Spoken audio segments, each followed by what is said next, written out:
2 persons. Who? Call who you kill? Okada man. What be name?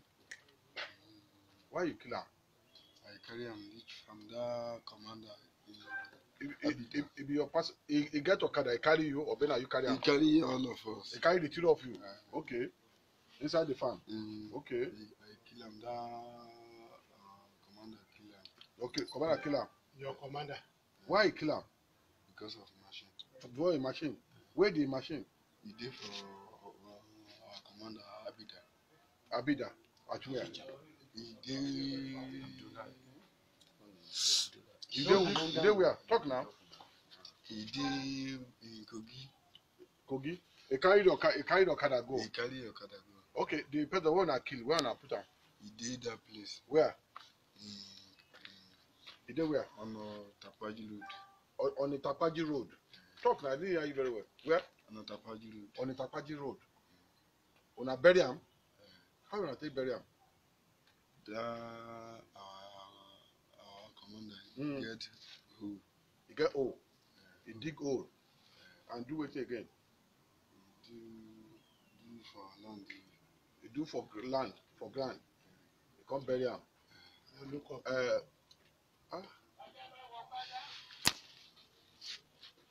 He come bury him. So that I can carry the machine away. He now carry the machine away. What is the name of that your commander? Abdul what? Abdullahi what? Báwo lẹ ṣe pàdé? Ó wá báyọ̀ ṣiṣẹ́ lábàá wa ni. Ó wá báyọ̀ ṣiṣẹ́ lábàá yín? Ṣé ìwọ ló báwo ló ṣe pa ẹni yẹn? Báwo ló ṣe pa? Nígbà tí wọ́n kàdà yẹn, ó wá fọwọ́ mú òhú rẹ̀. Ó di ọ̀fọ̀ ẹ̀ mú? Tùpá. Ó nìkan. Àwọn méjèèjì, àwọn mẹ́tẹ̀ẹ̀ta ló wà mí ṣùgbọ́n òun ló lágbára. Òun ló la kí ni wọ́n ṣe ń bẹ̀? Èmi náà mo wà lára wọn. Ṣé o jẹ ẹsẹ̀ mú àbí èwo ló ṣe lára ẹ̀? Ó kí n máa lọ máa gbẹ́lẹ̀. Tó bá jẹ ọ̀fọ̀ ẹ̀ mú nìkan ò lè dájú di ọ̀fọ̀ ẹ̀ mú kó dẹ̀ pa. Ó lágbára òun nìkan ló di. Wọ́n kàn nìkan ṣe é. Ṣé lè wò bọ́? Òun náà lọ. Ilé ìparọ́.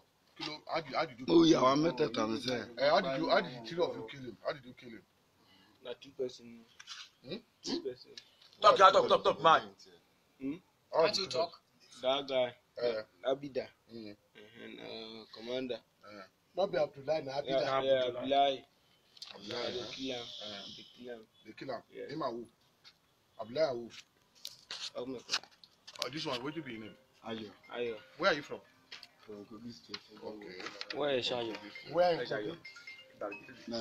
Okehi local government. But come, how do you not allow him to carry the machine away alone? Owó ìwọ̀n fẹ́ lọ fi ṣọ̀kadà pé káwọn àjọjọ máa pín owó yẹn pé bóyá àwọn máa lọ tà. Pé wàá lọ tà? Àbí wàá lọ fi ṣọ̀kadà? Báwo ló ṣe mọ̀? Owó yóò wá ṣe lábàá. Ṣé o wá o mọ̀lé ẹ̀? Mo mọ̀lé ẹ̀. O mọ̀lé ibi tó ń gbé ní Kogi? Mo mọ̀lé ibi tó ń gbé. O mọ̀ dáadáa? Ẹ̀ ń gba owó lẹ́tí mọ́ra yín? By December ni. Ẹni tó wá kí yẹn. Ilé mi àti ilé ẹ̀ ó súnmọ́ra ní lókè ní. A máa lọ sókè ní lọ́dọ̀ ẹ̀.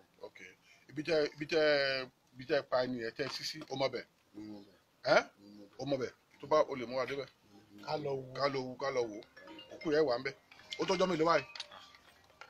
3 weeks báyìí. 3 weeks. Ó ti tó ọ̀sẹ̀ mẹ́ta. Ẹ ti pa. 3 weeks. All right, no problem. I saw my dad.